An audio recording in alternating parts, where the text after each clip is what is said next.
Hi everyone, it's Genevieve from Kangarootime. Thank you so much for watching the recording of our webinar right now.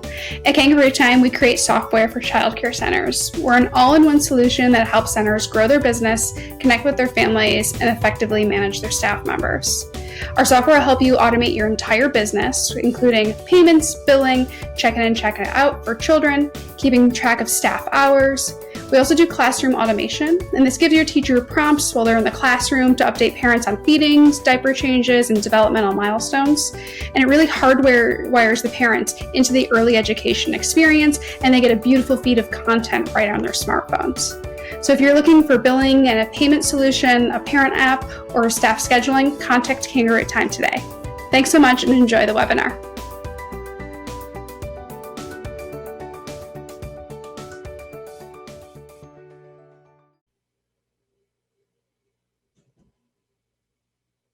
Hello, Genevieve.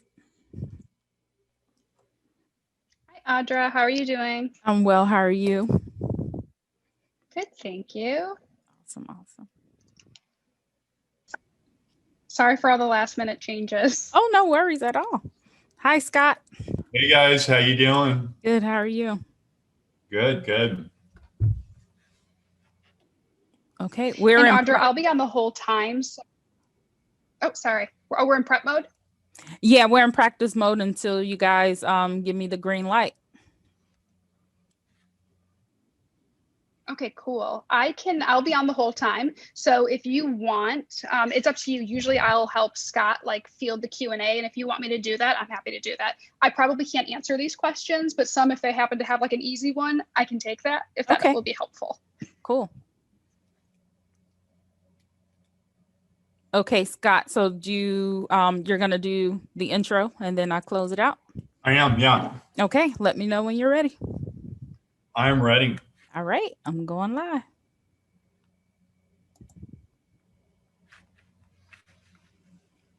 Hello, everyone. How are you? Welcome. We'll get started in about 90 seconds. Audra, are you battling? You're Florida, right? Yes, I am here in South Florida. So you and I have that in common. I'm in Southern California, and we're battling a brisk 64-degree day. So things are good. But Dave's in Buffalo, where our headquarters is. Nice. So how is it there, Dave? It's been a pretty mild winter. I think we're supposed to get some snow in a couple of days. So enjoying it. Not too bad. Nice. So yeah, he hasn't been shoveling snow this morning, which is great. Yeah. Easy on the back.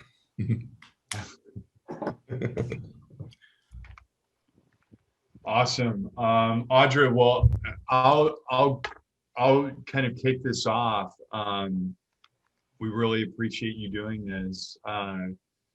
So, hey everybody, I am Scott Wayman. I'm the founder and CEO, for those of you that don't know, at Kangarootime. And I'll get into what Kangarootime is in just a moment. Thanks so much for joining our webinar today with Audra Wilson-Russell. We are so excited to have her. Many of you need answers right now. I think all of us are gearing up for what should be the year of recovery.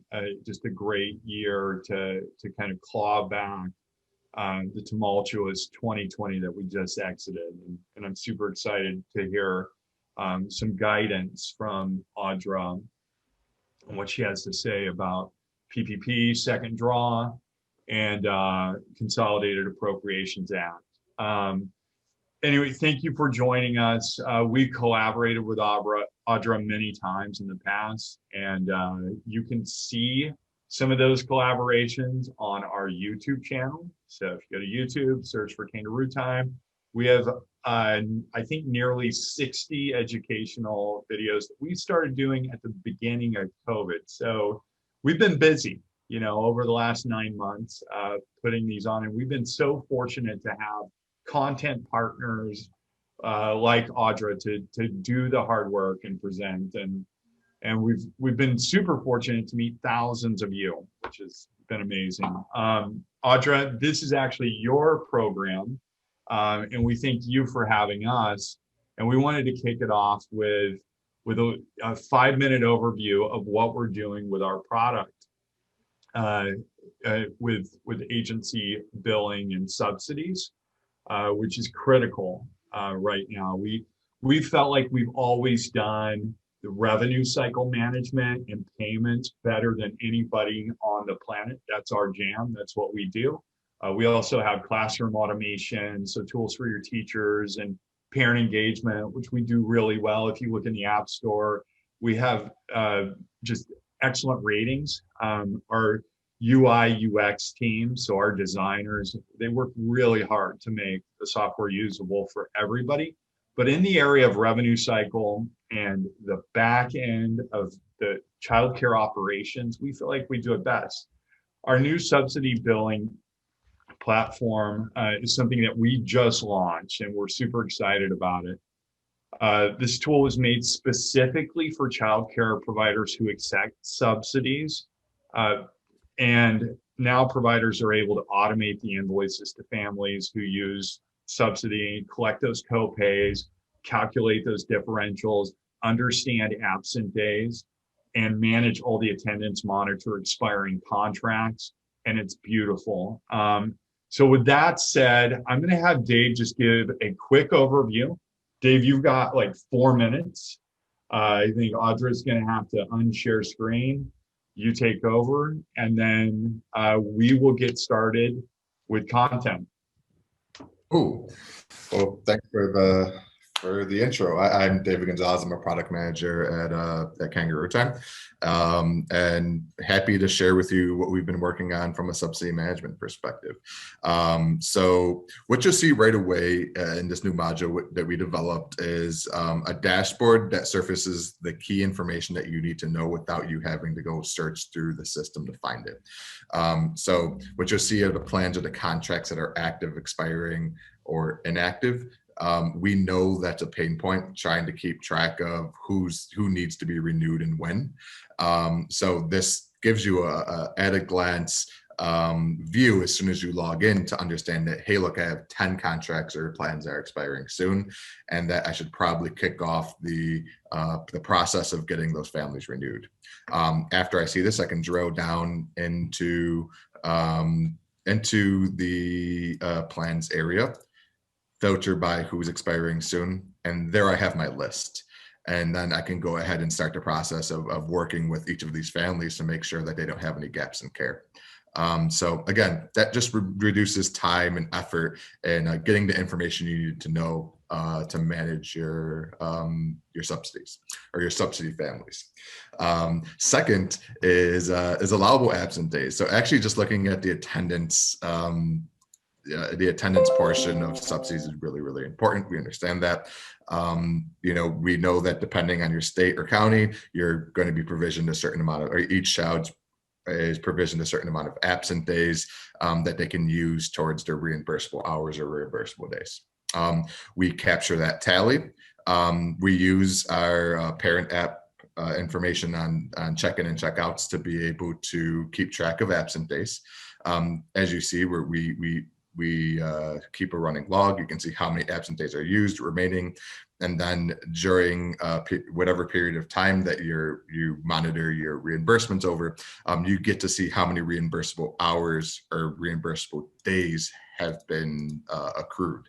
Again, we're doing a lot of math for you. That way you have visibility into are my families meeting the requirements to reach full reimbursement. So again, you can kind of go deep too. So if you see anything with a specific child, you can look at their attendance record. You can see which absent days were allowable, unexcused, and which days that they attended. Finally, is we're calculating that difference for you. So, you know, in situations where the state is going to reimburse you less because of the absenteeism of a child, we allow you to automate the calculation and collection of that difference.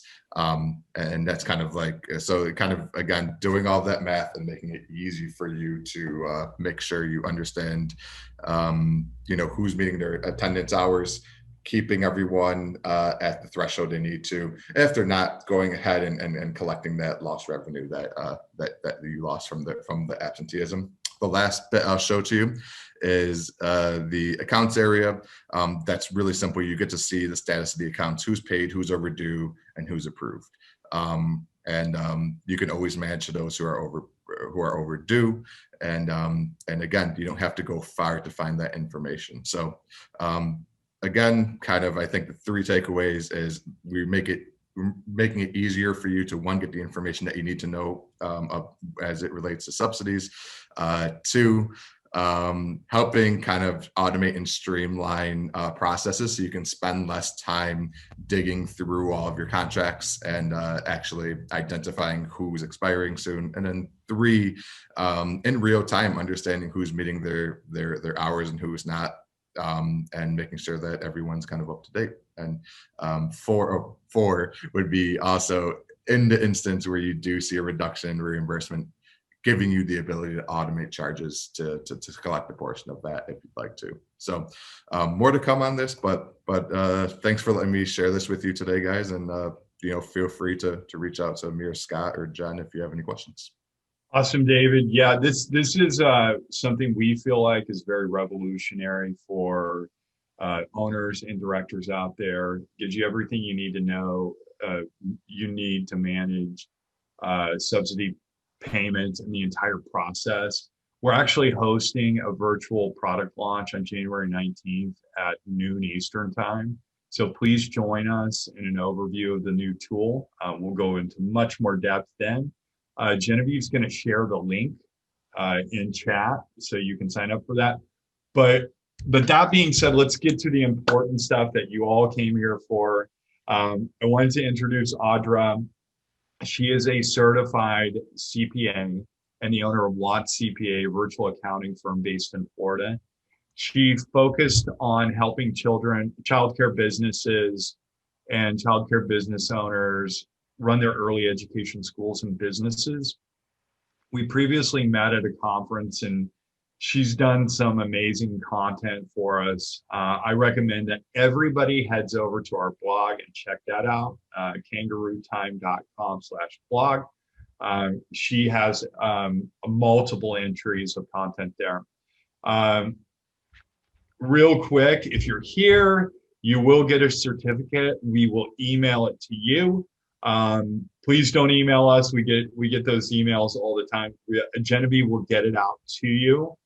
So as long as you're signed up formally, we have your email address, and you've attended, we will verify that if your licensing consortium wants validation. Your mics and cameras are not on, and we will be recording this, and tomorrow when Genevieve sends out your certificate, you'll also get the link for recording. And also just know on our YouTube channel, it's all here. Audra, we're so excited for you to be here. We're so excited to dig in on this content. We'll be discussing today, or you will, the important financial considerations for your center, including the Consolidated Appropriations Act, PPP Round 2, employee retention credits, which is a different curveball, and you can apply for both, from what our accountant is telling us, and then PPP loan forgiveness and more. Audra, so glad to have you here. I'll let you take it away. Thank you. Awesome. Thank you so much for that introduction, Scott. And thank you for allowing me the opportunity to partner with you and connect with those childcare providers that I may not have had an opportunity to connect with without you sending out that generous email blast. So I really do thank you for that. So I won't keep you guys waiting too long. I will ask that you do hold your questions until the end of the presentation, because we may touch on what your question is throughout the presentation. So I'm getting ready to share my screen here, and then we'll get right to it.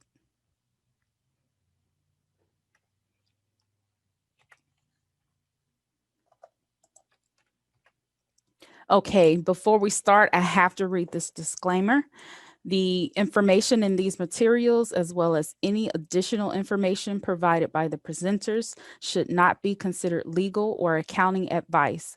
Attendees should consult with their legal counsel before taking any actions that could affect their legal rights, and should not consider these materials or discussions about these materials to be legal or other advice regarding any specific matter.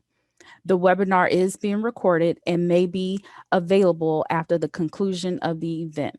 By participating, you consent to the recording and future use of all audio and visual content. Okay, so the agenda today, I'll tell you just a little bit more about myself.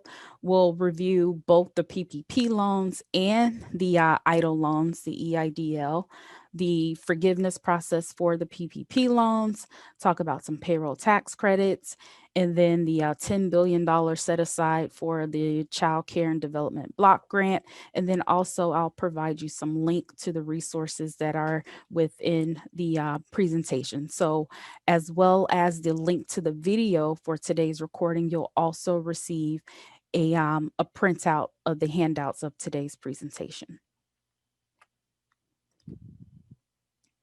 Okay, so I'm Audra Wilson-Russell. I own WATS CPA firm, and I am located in the state of Florida. I'm a certified public accountant. I attended Florida State University to receive my bachelor's in accounting, and then on to Lynn University for my master's in business administration. I am a certified pro advisor for QuickBooks Online and Xero, and more recently, a Kangarootime partner. So I am going to launch my first polling question here.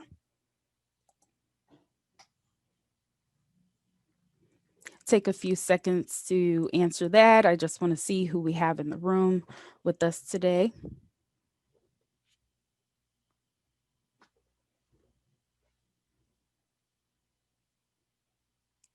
Okay, we have about 60% in.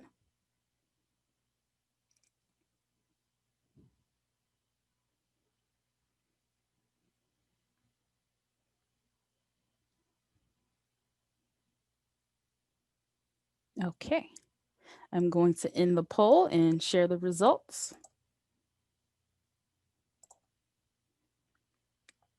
So as you can see, about 75% of you today on the call are child care centers.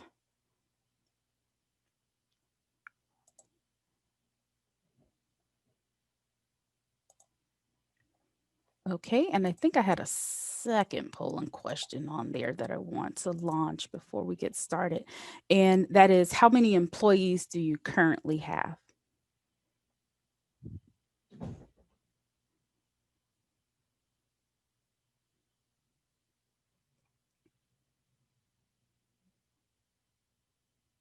Okay, maybe about 5 more seconds here.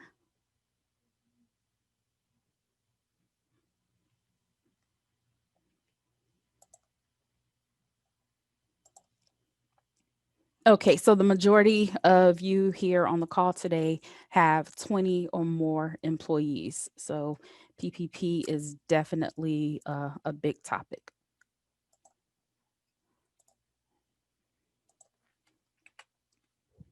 All right, so jumping into the EIDL loan, the economic injury disaster loan.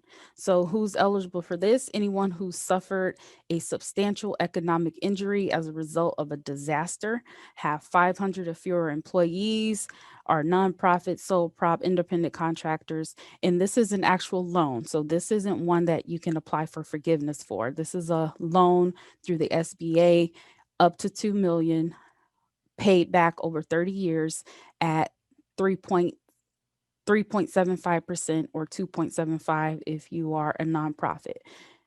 And this is just pretty much a review of the webinar and information that I have on my YouTube channel that you can, kind of refer back to. There's an advance that's associated with the EIDL loan, and that advance is where the companies were able to request up to $10,000 in advance prior to getting approval for the loan. And when they gave them out, it was at $1,000 per employee. But I just recently heard that instead of it being $1,000 per employee, the SBA actually was supposed to pay the full $10,000. So you may or may not receive the rest of your money if that gets pushed through.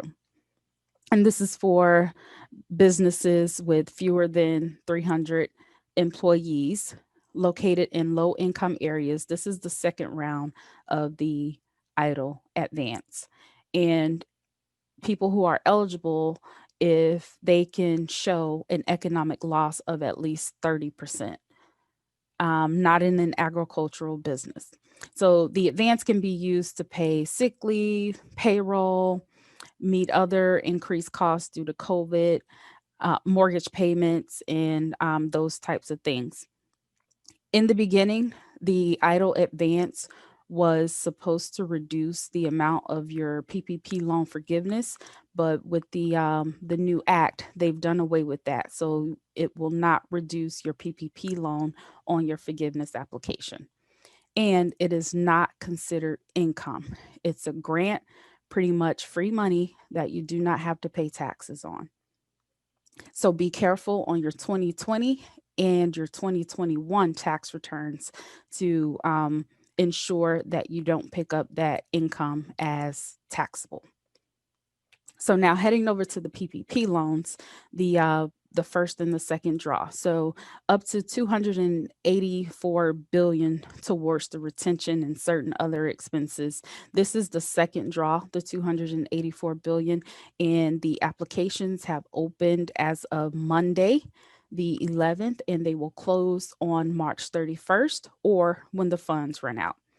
And prior to this 284, there's already been a bill or bills for $525 billion. All right, so it's reopening, like I said, on January 11th, and they're starting with the community financial institutions on the second draw or on this next round of PPP. So there was some disparities in the lower income communities where they didn't really have as much access to this capital. So they're tapping into those communities first. And it's under the Economic Aid Act.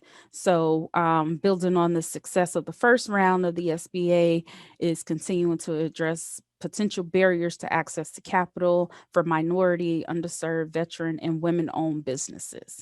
Okay, so they're partnering with institutions who are in the low and moderate income communities and also the smaller community lenders. All right, and those are the types of lenders that they are partnering with first to get the first round of PPP out. All right. All right, so next polling question here. Really quickly, did you receive a PPP loan in round one?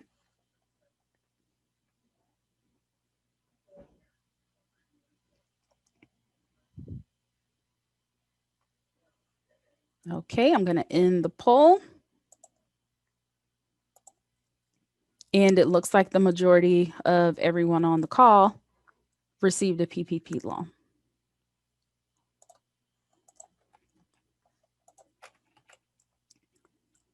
Okay, so just a recap. This is the first draw. And to be clear, right now, that $284 billion is for both the first draw and the second draw. So if you missed your opportunity to apply for a PPP loan, you can apply for the first draw. If you already received a PPP loan and you've spent all those funds, you can apply for what's called the second draw. And they do have their different rules and eligibility. So this one is the first draw, brand new, never received a PPP loan. This is for businesses up to 500 employees. And the loan is up to 10 million. And the way that it's calculated is multiplying your monthly payroll costs or your average monthly payroll cost and multiplying that by 2.5 times. And if it turns out that your monthly payroll cost was higher than what you calculated when you did your initial loan, you can actually apply for a remodification and increase your loan amount on that first draw. So with this one, it covers the payroll costs, mortgage interest, rent, utilities, plus some expansions of expenses that we're going to talk about today. And with this one, you cannot use the PPP loan for the same purposes of the EIDL loan. So yes, you can have both the EIDL loan and the PPP loan, but they can't be used for the same expenses. Now, in the second draw, some of the changes I have here highlighted in green, where eligible businesses up to 300 employees. And with this one, you had to have used the first draw of PPP funds.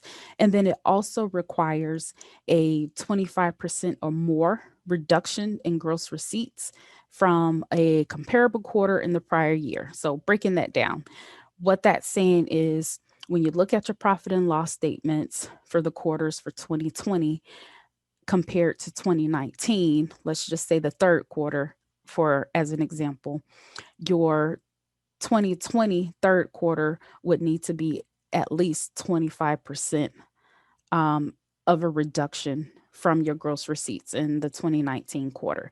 And I do believe that they allow you to kind of pick and choose which quarters you want to compare them to. So if you did really well in 2019 for Q3, then you wouldn't want to use Q3 as that comparison mark. But some of the banks may request all documents and then they make that determination. But I would tell you to just kind of be diligent in knowing where your numbers are so that if they had any rebuttals, then you can rebuttal their rebuttal. All right. And so now with the second draw, the loan is up to 2 million and still 2.5 times the monthly payroll costs, with the exception of hotels and casinos and theaters where they can use 3.5 times the monthly cost. The maturity on the loan is 5 years at 1%. And again, we'll talk about the expansion of the expenses. So who's not eligible to receive a PPP loan? If you were not in business on or before February 15, 2020, then you are not eligible for a PPP loan. If you are what's called a shuttered venue operator grant, if you receive that grant, then you can't receive the PPP loan. And that's mostly for like the casino, the hotels, the theaters. If you are a publicly traded company or a lobbying organization, you're not eligible. Okay, so current economic uncertainty makes this loan request necessary to support the ongoing operations of the applicant. This is a new line of certification that you have to make on the application. So as you're applying for the PPP, you're telling the government that you have economic uncertainty. So if you feel like your economic future is pretty certain and you will have the funds, then I would encourage you not to apply for the PPP loan because you're making a certification that you have economic uncertainty. Expenses are deductible for federal tax purposes. Before they passed the new legislation, the way that the original tax code is worded, you would not have been able to deduct any of the expenses that you paid using PPP funds. So they reversed that, and that's huge to business owners. So you can deduct the expenses as deductions on your tax return. Again, the EIDL loan advances, that 10,000 or up to 10,000 does not reduce your forgiveness anymore. And borrowers who returned all or part of the original loan may reapply. And loans can be calculated if it would result in a bigger loan. So that's that first draw that I was telling you about, where if you run your numbers again and it turns out you could have received a bigger first draw, you can reapply for modification for that first draw. And then this also defines what a seasonal worker is. All right, so now let's talk about the eligible expenses. I'll run through these. Of course, we remember the whole 60% payroll, 40% non-payroll. So let's focus on the non-payroll items. Within the non-payroll items, you can now deduct operational expenses, and some examples would include your payroll processing, your sales and billing software, your legal, your accounting. If you're consulting with your legal team and your accountant on processing these applications and anything related to COVID, you can now deduct those expenses as part of the 40% non-payroll. All right. And so now property damage. So with all the riots that were going on after the protest, if your business was one of those businesses that were harmed and you did not get reimbursed from your insurance company, then the money that you spent to bring your business back up, you can deduct as PPP expenses. All right, and so supplier costs, paying your contractors and this would have to be for contracts in effect before your cover period started. And then now worker protection related to COVID measures. Ventilation systems, physical barriers, drive-through facilities. We're now putting like those plastic barriers in between us. Anything that you needed to do to modify your center for COVID-related measures is now deductible or eligible as an expense. So now touching on the forgiveness. So once the loan is forgiven, it then becomes income. So right now it's a loan, it's a liability. It should be on your balance sheet until you apply and receive forgiveness for it. Once you do receive forgiveness and you move it off your balance sheet onto your income statement, just remember that it's income that's not taxable. So be careful on your 2020 and your 2021 tax returns. All right, so your cover period is now, you can pick anywhere between 8 to 24 weeks. It used to be where you had 8 or 24 or 8 weeks, depending on the time that you filed. So what we know with the PPP is that it's a moving vehicle. The rules are changing daily, weekly. So at the time of this webinar, you can choose between 8 to 24 weeks, and your cover period can extend beyond 12/31/2020, which was the original date when we thought COVID would be gone by now. And so you can defer your payments up to 10 months after your cover period. So let's say you select a cover period of 24 weeks. So it would be 24 weeks plus 10 months would be when your first payment is due on that loan. All right. And so if you took out a loan of $150,000 or less, then there's a simplified loan forgiveness application that's coming out that you can apply on a one-pager without providing any documentation. The idle advance, again, does not affect your PPP forgiveness. And so with that 150,000 forgiveness application, like I said, you would just sign and submit the one page with your loan amount and your number of employees retained, how much you spend on payroll. So they're just pretty much taking your word for it, and you are signing off, basically attesting that you're complying with the PPP requirements. And I would encourage you, of course, you don't have to submit your documentation, but I would encourage you to retain your records, of course.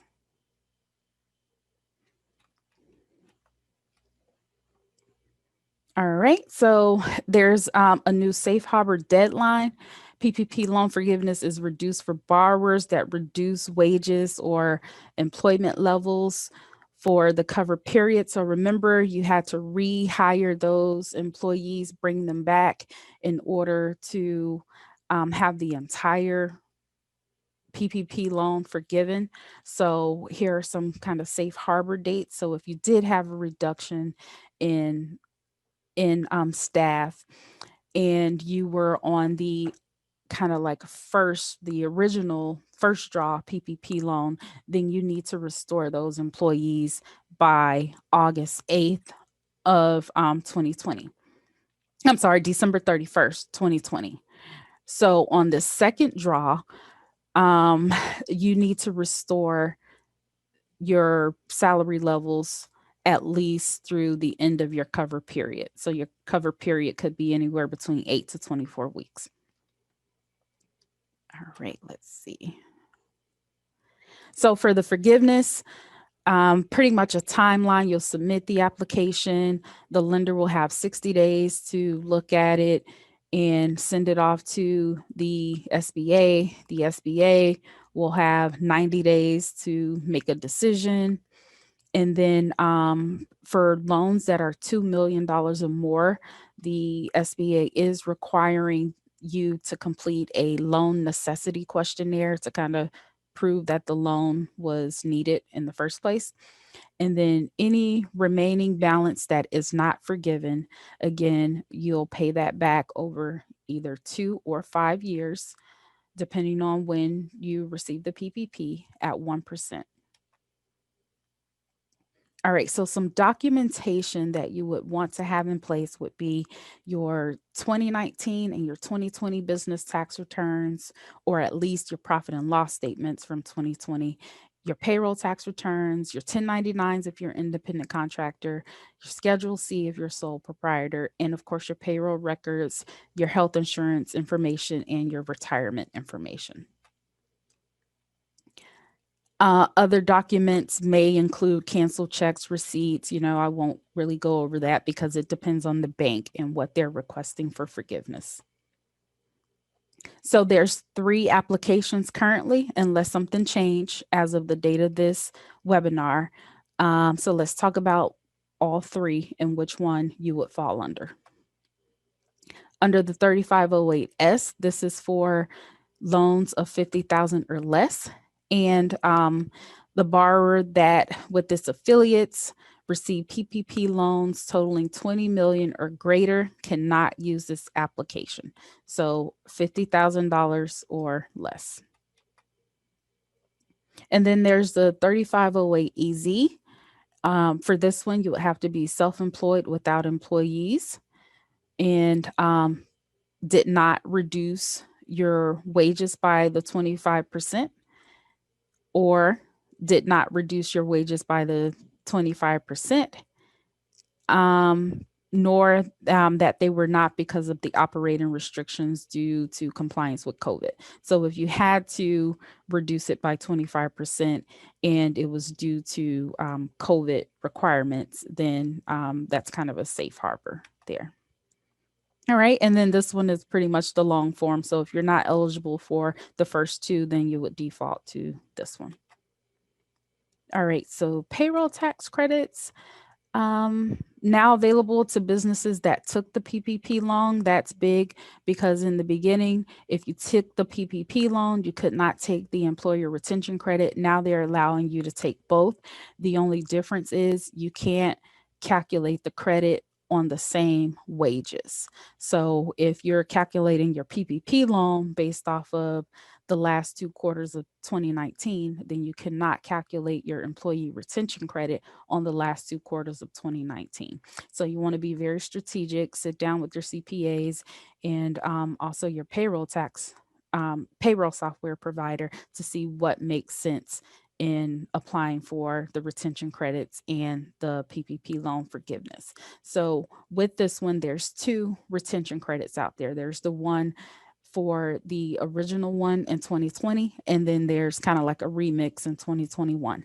This is the 2020 where if you had 50% or more of a decline in your gross receipts, then you could basically get a credit up to $5,000 per year. With the 2021, you can get up to a $7,000 credit per quarter. And so that's based off of the wages that you paid your employees. And the requirement here, instead of a 50% decline in gross receipts, this one is a 20% decline. And it's for the first 2 quarters of 2021. All right. And then the paid leave tax credit. So it's no longer mandated. So if you do have to pay your employees that left, you're no longer mandated to do so. Check with your legal counsel on that. But this extends the payroll tax credit through March 31st, 2021. After that, it's no longer available. All right. And so the payroll tax deferral, this is one that I do not recommend at all, where you're able to kind of hold on to your employees' withholdings and pay that at a later date. Well, they've extended that date from the end of December last year to the end of December this year before penalties and interest start accruing. I will warn that you are responsible for paying those unpaid payroll taxes. So they're not going to go after the employees if you can't pay, they're going to go after you. So be careful with selecting the payroll tax deferral option. All right, so now let's talk about the Child Care and Development Block Grant. I have my final polling question going out. Let's see.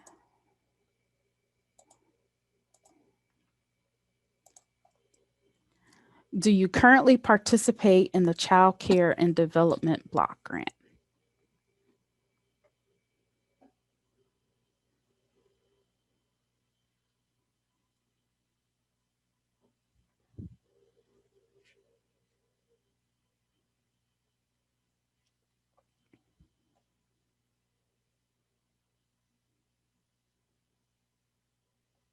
Okay. Okay, so it looks like the majority of you do not.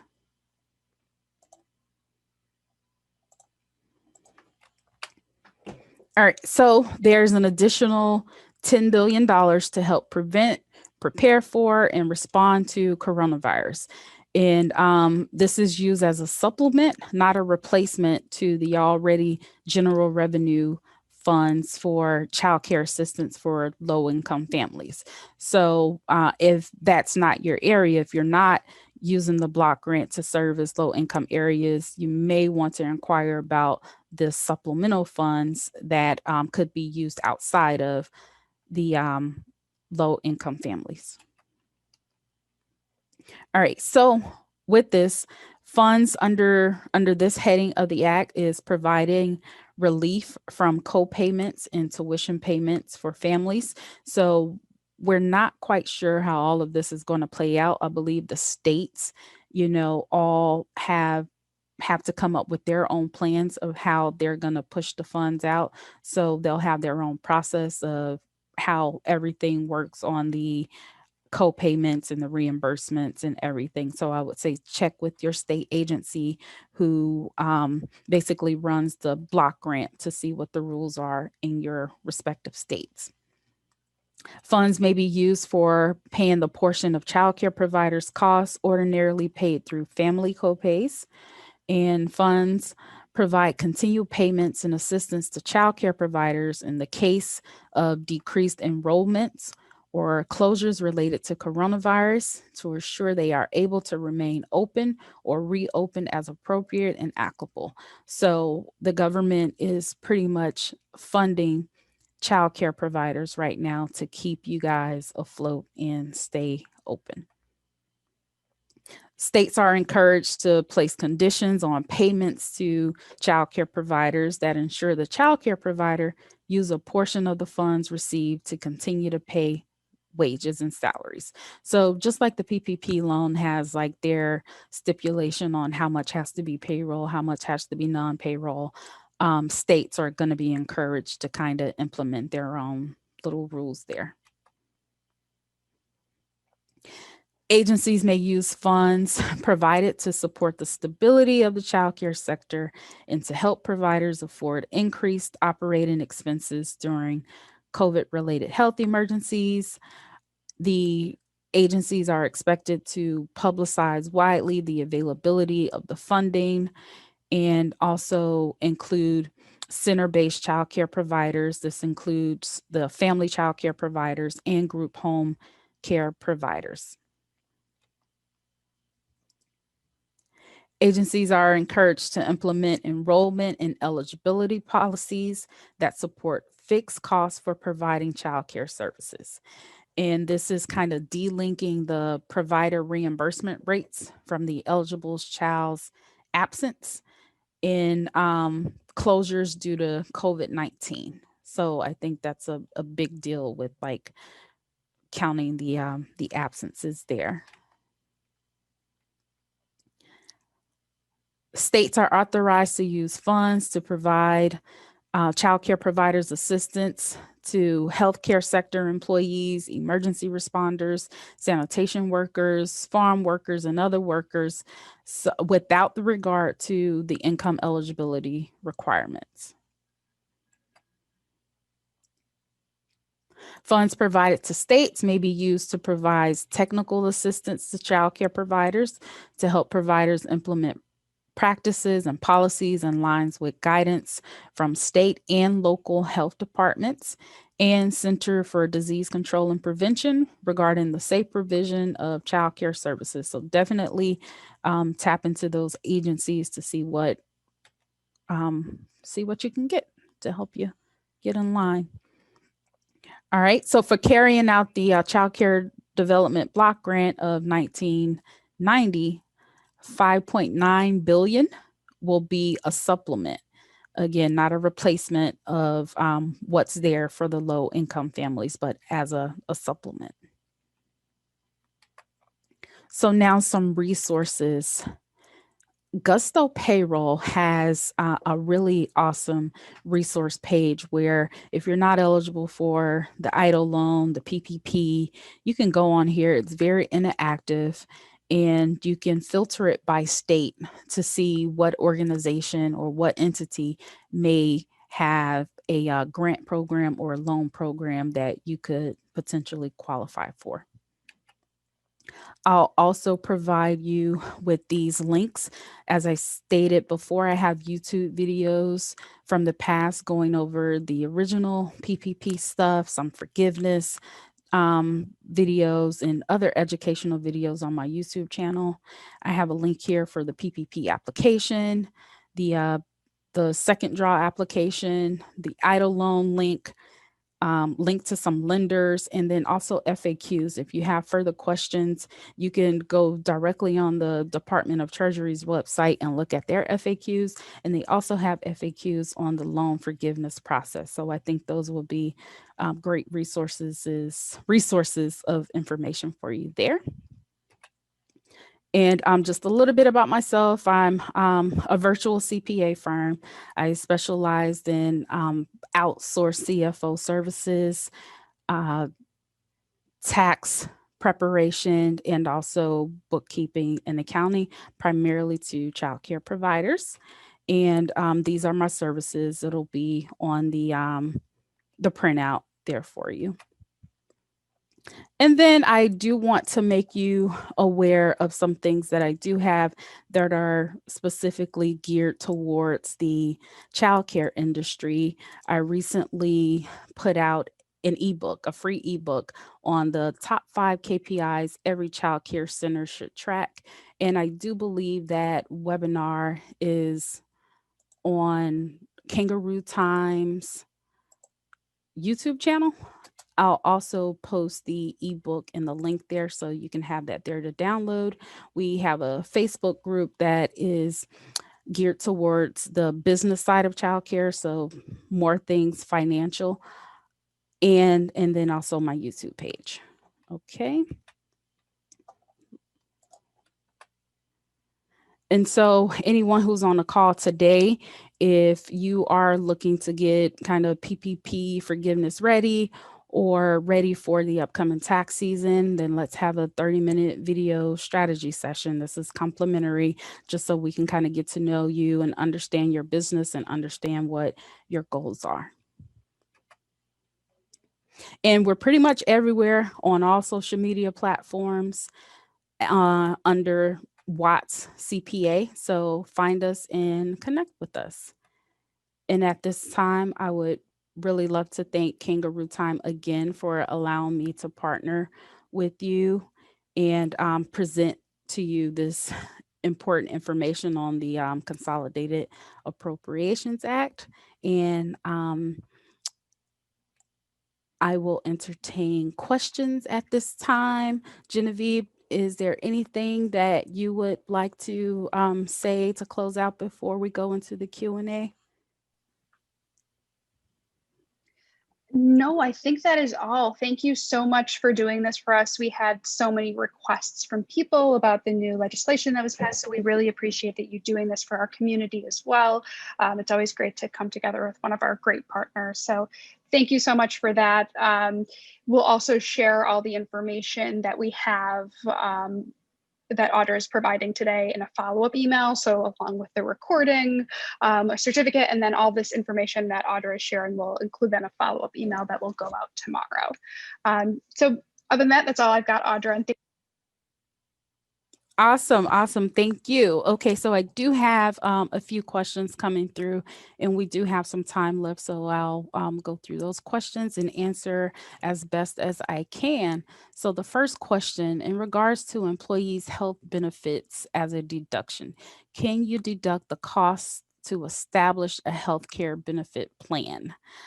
We do not currently have a plan in place, but are in the process of designing a plan.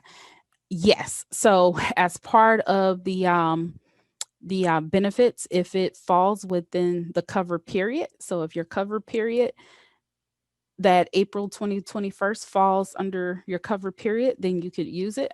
But if it falls outside of that cover period, then you will not be able to use the cost of getting that benefit plan started.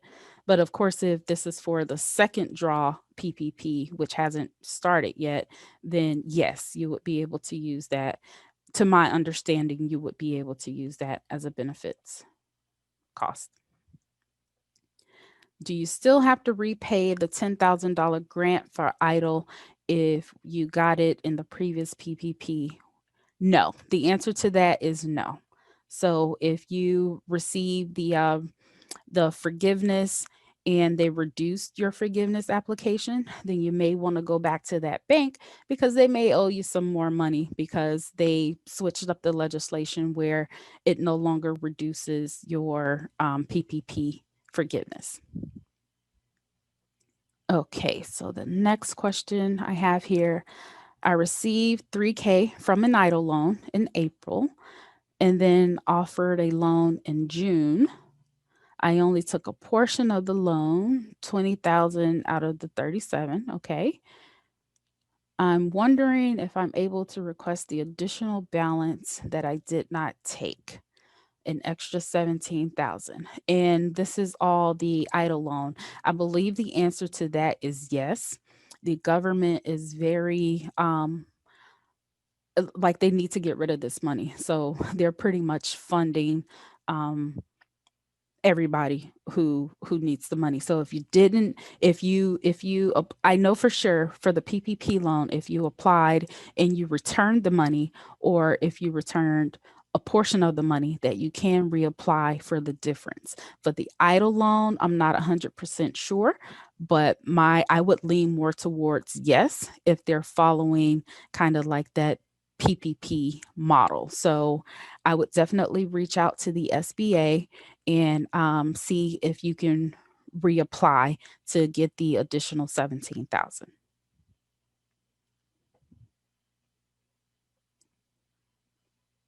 Okay, and then the next question I have here is, how is economic uncertainty defined for a PPP loan? That's the question. It's not really defined. There isn't anything in black and white to say it has to be X amount under revenues, or that kind of thing. You kind of gotta plan for it. Look at what your future income and your future expenses are, or what you intend them to be, and then also look at the market, look at your industry. If you know that there is a boatload of funding coming down from a state agency to keep you afloat, then it may be a little bit harder to argue that you have economic uncertainty. Okay, confused about PPP forgiveness, 50K loan or 150K loan to be eligible for simplified process. So originally, the 50K loan was kind of like the shorter application. And then with the passing of the new legislation, there's a new application for anything under 150, and that hasn't been released yet, and that's supposed to be a one pager. So the way that I understand it is that $150,000 loan application may replace the $50,000 loan application. So all this is kind of like new coming out of the pipeline. So not sure if that simplified 150,000 loan will completely erase the EZ and the S, the 3508 CS. We'll just have to wait and see the final documents that come out. All right. Do you know of any grants for expanding the size of the program, building another room? I do not know of any of that right now, but what I would encourage you to do is contact your local small business development center and reach out to a consultant. They have consultants on staff who is able to help you with finding funding for your business, for things like expansion and bringing on employees. And a lot of those resources are free.